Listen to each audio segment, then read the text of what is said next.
अस्सलाम वालेकुम दोस्तों। क्या हो अगर कोई शख्स किसी ब्लैक होल के अंदर गिर जाए, कैसे सरवाइव करेगा या नहीं करेगा। आज की वीडियो के अंदर हम डिस्कस करने वाले हैं अबाउट ब्लैक होल्स।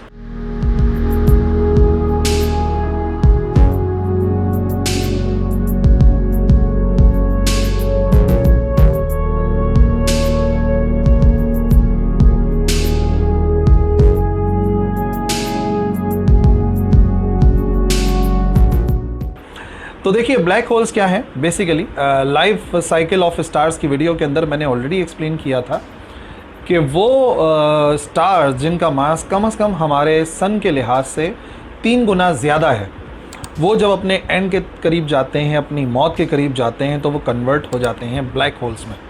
ठीक है, ब्लैक होल्स बेसिकली ऐसी जगह है जहाँ से लाइट भी स्केप नहीं कर सकती। इतनी डेंस, इतनी मैसिव और इतनी ज़्यादा ग्रेविटेशनल पुल वाली ये जगह कैसे बनती है कि, और उसकी ग्रेविटी इतनी हाई कैसे हो जाती है कि वो लाइट को भी स्केप नहीं करवाते, मैं आपको बताता हूँ। देखिए, जब भी कोई स्टार बहुत ज़्यादा मैसिव होता है, एटलीस्ट हमारे सन से 3 गुना ज़्यादा बड़ा, हालांकि उससे 100 गुना, 1000 गुना, लाख गुना ज़्यादा बड़े स्टार्स भी होते हैं, जब वो अपने अख्ताम पर जाते हैं तो उनका ग्रेविटेशनल पुल उनको कोलैप्स करता है, एक जगह पे जमा कर लेता है, जिसे कहते हैं सिंगुलैरिटी। और इसकी जो सरफेस होती है, जो ब्लैक होल की सरफेस होती है, इमेजिनरी सरफेस जिसे लाइट भी स्केप नहीं कर सकती, उसे कहते हैं इवेंट होराइजन। तो कोई भी ब्लैक होल जो है कहीं पर भी अगर मौजूद होगा तो वो बेसिकली सेंट्रल पार्ट जो है वो सिंगुलैरिटी है, जो कि बहुत ही ज़्यादा डेंस मटेरियल है। समझ लीजिए कि एक ब्लैक होल इतना है कि अगर आप एक चम्मच ब्लैक होल का मास सपोज करते हैं 1 टीस्पून के बराबर का, तो वो कई हज़ार टन के बराबर होगा। इतने ज़्यादा मैसिव या इतने ज़्यादा डेंस होते हैं ब्लैक होल्स। अब सवाल ये पैदा होता है कि अगर ब्लैक होल्स वाकई इतने ज़्यादा ख़तरनाक हैं और इतना ज़्यादा उनकी ग्रेविटेशनल पुल है कि वो लाइट को भी जाने नहीं देते, तो फिर ऐसा क्या होता है कि हम उन्हें डिटेक्ट करने के काबिल हो जाते हैं। तो याद रखिए, जो चीज़ उसका डिसएडवांटेज है वही, जो चीज़ उसके लिए हमारा डिसएडवांटेज है वही एडवांटेज भी है। जो ग्रेविटेशनल पुल लाइट को बाहर जाने नहीं देती, वही ग्रेविटेशनल पुल उसके डिटेक्शन का भी ज़रिया बनी।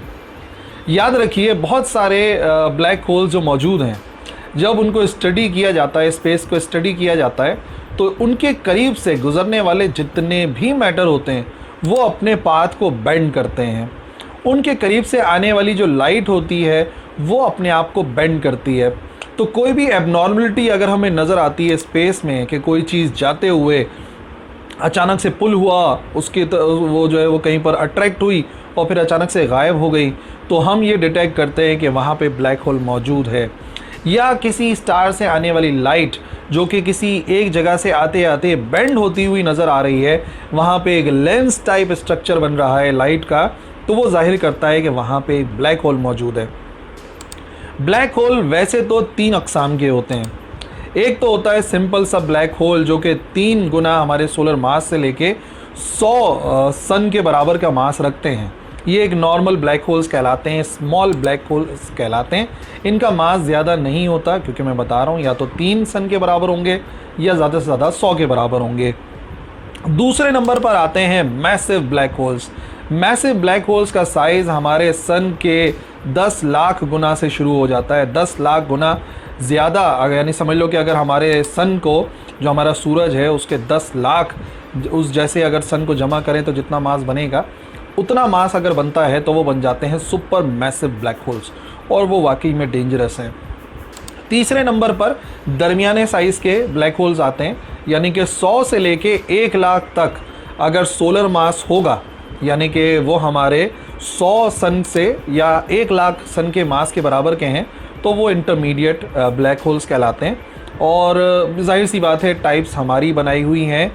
आज तक बहुत ही कम ब्लैक होल्स डिस्कवर हुए हैं, जितने हुए हैं उनसे यही 3 टाइप्स निकल के सामने आती हैं। तो ये जो ब्लैक होल्स हैं, इनकी अहमियत क्या है, इनको हम स्टडी करें तो आखिर करें क्यों। याद रखिए, ब्लैक होल्स जो है वो हमारे यूनिवर्स के बारे में राज बताते हैं कि हमारा जो यूनिवर्स है वो किस तरीके से बना, किस तरीके से वो आगे चलता रहेगा। वो हमें डिफरेंट स्टार्स के फेट से आगाह करते हैं। जैसे फॉर एग्ज़ाम्पल हमें आज मालूम है कि हमारा सन जब डेड होगा तो वो ब्लैक होल नहीं बनाएगा। ये इस वजह से मालूम है क्योंकि उसका मास इतना नहीं है कि वो सिंगुलैरिटी में कन्वर्ट हो सके, बल्कि वो वाइट ड्वार्फ बना रहेगा और इसी तरीके से रह जाएगा। तो ब्लैक होल्स का स्टडी करना इस वजह से ज़रूरी है कि ब्लैक होल्स के ज़रिए हम राज जान पाएंगे हमारे यूनिवर्स के, हमारी कायनात के, कि कायनात में डिफरेंट मैटर्स किस तरीके से काम कर रहे हैं। फिर ब्लैक होल्स की एक अहम खुसूसियत है टाइम को बेंड कर देना, स्पेस और टाइम को बेंड कर देना, यानी कि टाइम ट्रैवलिंग पॉसिबल होगी, जो कि हमारा इतना पुराना ख्वाब है किसी तरीके से टाइम ट्रैवल पॉसिबल हो सके। तो ब्लैक होल्स को स्टडी करके ही एक दिन इंशाल्लाह हम लोग टाइम ट्रैवल को अचीव कर पाएंगे। इस वजह से आप देखते हैं कि साइंटिस्ट ब्लैक होल्स को स्टडी करते हैं, उनकी पिक्चर्स लेते हैं, उनको स्टडी करते हैं। रिसेंटली नासा ने उससे आने वाले साउंड तक को सुनाया। तो ये सारी चीज़ें जो है वो हमारी साइंटिफिक डेवलपमेंट के लिए बहुत ज़रूरी हैं। पर सबसे अहम बात अब भी वही है, अगर हम किसी ब्लैक होल में गिर जाते हैं तो हमारा क्या होगा। अब मैं आपको बताऊंगा तो आप यकीन नहीं करेंगे कि इस इफ़ेक्ट का नाम क्या है। इस इफ़ेक्ट को कहते हैं स्पैगेटी इफ़ेक्ट। हाँ, सच में स्पैगेटी इफ़ेक्ट कहते हैं। होगा क्या, अगर आप एक नॉर्मल साइज़ वाले ब्लैक होल में चले जाएं, सुपरमैसिव में नहीं, अगर नॉर्मल साइज़ वाले में जाएं तो ग्रेविटेशनल पुल इतना ज़्यादा होगा कि वो आपको कंप्रेस कर देगा।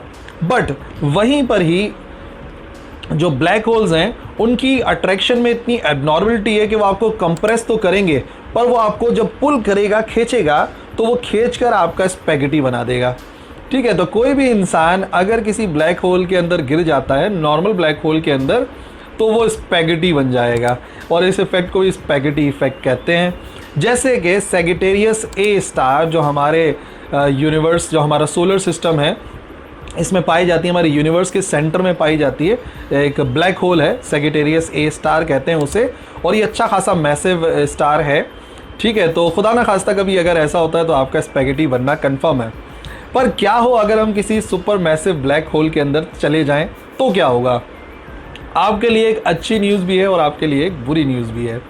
अच्छी न्यूज़ ये है कि आपका स्पैगेटी नहीं बनेगा, और बुरी न्यूज़ ये है कि आप शायद कभी वहाँ से एस्केप नहीं कर पाएँ, क्योंकि लाइट भी एस्केप नहीं कर पाएगी। एक और बैड न्यूज़ भी है कि आपको कोई नहीं देख पाएगा, लेकिन आप सबको देख पाएंगे, क्योंकि लाइट वहाँ से निकल नहीं पा रही होगी लेकिन जा रही होगी, तो आपको सब कुछ नज़र आएगा, आप किसी को नज़र नहीं आएंगे।